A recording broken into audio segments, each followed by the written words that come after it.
Hello guys, welcome back to my YouTube channel. Here I have come up with another video. So in this video I am going to explain about another component of LangChain, which is chain. So this is also a very important component of LangChain, since the name of LangChain is inherited from it. In the LangChain name also chain is coming. So using D, what is the importance of chain? Let us see this. So using D, component of chains, we can build pipeline in LangChains. हम LangChain में pipeline build कर सकते हैं. Using the component of chain, we can build pipelines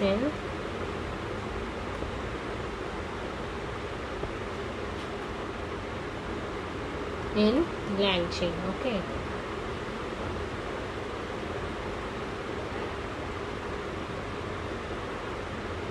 We can give shape of pipeline to any LLM application using chains. We can give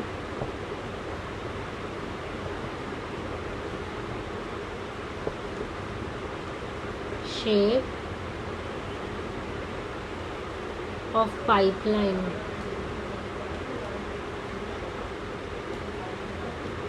to any LLM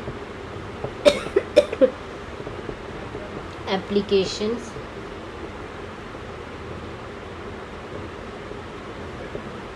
using chain. Okay.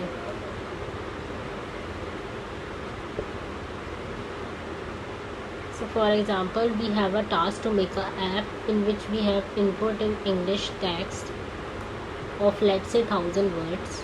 Input in English text. Basically chain की help से हम लोग pipeline बना सकते हैं LangChain में. We can give shape of pipeline to any LLM application using chains. Okay. For example, we have given the input of English text which is of 1000 words, and using this we have to like give the Hindi summary of this. Okay. Hindi summary देनी है 100 words में. ठीक है. So how can we use chain, concept of chain in this? Okay, let me just tell you. For example, we have given the input to our model. Input दिया model को, उसके बाद input को हमने LLM में भेजा. ठीक है. अब दो LLM यूज़ की इसमें हमने. LLM ने मुझे इंग्लिश को ट्रांसलेट कर दिया हिंदी में. उसके बाद मुझे समरी भी चाहिए हिंदी में ट्रांसलेट करने के बाद, तो मैंने LLM दूसरा भी यूज़ किया है इसमें, और फिर उसके बाद इसने मुझे समरी करके दे दी. उसके बाद इसने मुझे समरी करके दे दी, लेट्स से. ठीक है. Now we can easily make this pipeline using chains. Otherwise अब ये सब पूरा प्रोसेस होना, पहले इनपुट मिलना, फिर LLM को कॉल करना, फिर उसमें इनपुट जाना, फिर उसके बाद ट्रांसलेट का फंक्शन होना, फिर से LLM को कॉल करना, फिर से जो आउटपुट आया उससे इनपुट उसको LLM में भेजना, फिर से एक आउटपुट आना.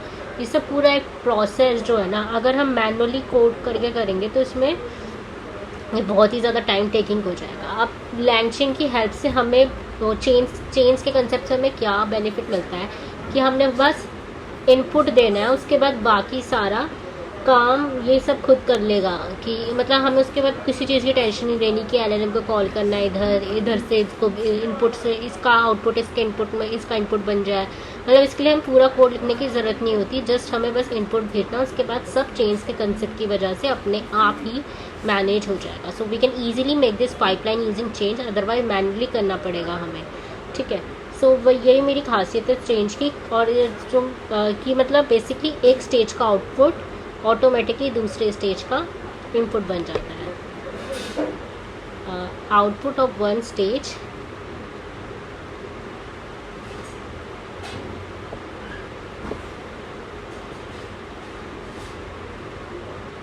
becomes the input of other stage automatically. Okay so ये आती सब चीज़ें मेरी LLM में आती हैं। इसके बाद चेंज को यूज़ करके वही जो मैंने बताया, just we have to give the input and then call chain. बस हमें इस कुछ नहीं करना, हमें इनपुट भेजना है और चेन को कॉल करना है, बाकी सारा प्रोसेस ये खुद कर लेगा। ठीक है, और ये जो मैंने एग्जांपल आपको बताया सीक्वेंशियल चेन का एग्जांपल है, क्योंकि इसमें सीक्वेंस में चेन चली है। ठीक है, basically we just have to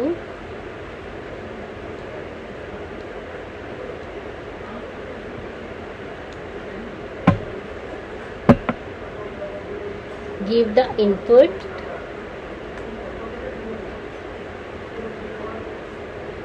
and then call chain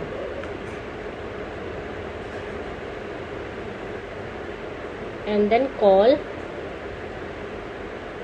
chains, बाकी rest of and then call chain, rest of the thing will get take care by chains, rest of the things will get take care by chain। और ये मेरा sequential chain का example है।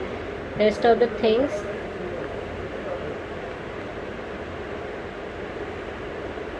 will get take care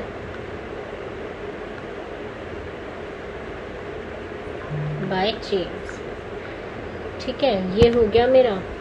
अब उसके बाद और ये तो मेरी सीक्वेंशियल चेन हो गई। अब दो और तरीके की चेन होती है, फॉर एग्जांपल पैरेलल चेन भी होती है मेरे जेएनएआई के कॉन्सेप्ट में। पैरेलल चेन, इसमें क्या होता है, एग्जांपल हमें यूज़र को एक इनपुट देना है एंड देन हमें उस एक डिटेल रिपोर्ट देनी है।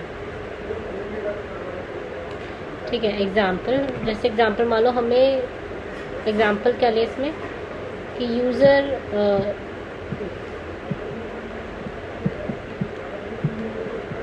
We have to take the report from user, we have to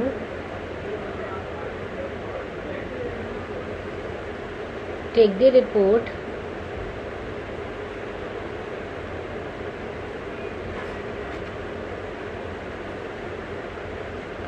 from user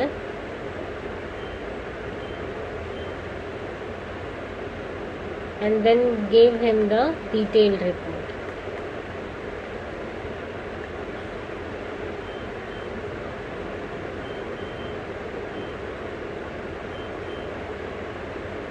उसको डिटेल रिपोर्ट देनी है, तो उसके लिए सपोज करो मैंने पैरेलल चेन यूज़ की। फॉर एग्जांपल यहाँ से मेरे को एक इनपुट मिला है।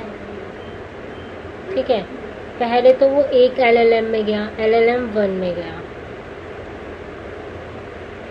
उसके बाद उसको हमने LLM 2 में ही भेजा। बेसिकली हमने उसमें मैंने दोनों LLM मॉडल को सीक्वेंशियली अरेंज किया था, सीक्वेंशियल वाले में। इसमें मैंने इनपुट को LLM 1 में भी भेजा, सारे इनपुट को, पूरे इनपुट को LLM 2 में भी भेजा। उसके बाद LLM 1 से भी मुझे कुछ आउटपुट मिलेगा और LLM 2 से भी मुझे कुछ आउटपुट मिलेगा। उसको मैंने ये मेरा यहाँ पे रिपोर्ट मिल गई यहाँ से। उसके बाद इसको मैंने कंबाइन किया और कंबाइन करने के बाद मुझे आउटपुट मिला। कंबाइन करने के बाद मुझे आउटपुट मिला। तो ये मेरा एग्जांपल हो गया पैरेलल चेन्स का।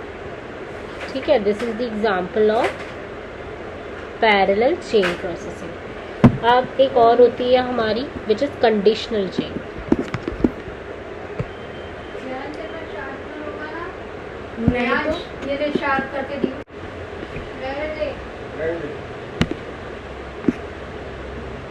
Then there is an example of conditional chain as well.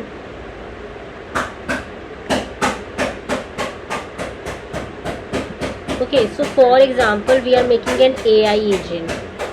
ठीक है, so like इस AI agent में हम क्या कर रहे हैं, हम अपनी ऐप के थ्रू ना यूज़र का रिव्यू ले रहे हैं बेसिकली। सो फॉर एग्जांपल ये इनपुट की फॉर्म में रिव्यू आया मेरे पास, उसके बाद उसको हमने प्रोसेस किया। ठीक है, वी हैव प्रोसेस्ड इट। अब वो रिव्यू मेरा या तो गुड आ सकता है या फिर मेरा बैड भी आ सकता है। तो सॉरी, गुड आ सकता है या फिर मेरा बैड भी आ सकता है। अगर गुड आएगा तो हम रिप्लाई में देंगे, लिखेंगे थैंक यू, और अगर बैड आएगा तो कस्टमर सपोर्ट के पास, कस्टमर हेल्प के पास ईमेल जाएगा। तो कुछ कंडीशंस के बेसिस पे मैंने ये अपना चेन को बिल्ड किया है, तो that's why it is called the conditional chain processing. So that is all for today guys, now we'll meet in another video in another session. Until then, goodbye. Please do hit the like button, please share the video as much as possible, and please do subscribe to my channel. Thanks.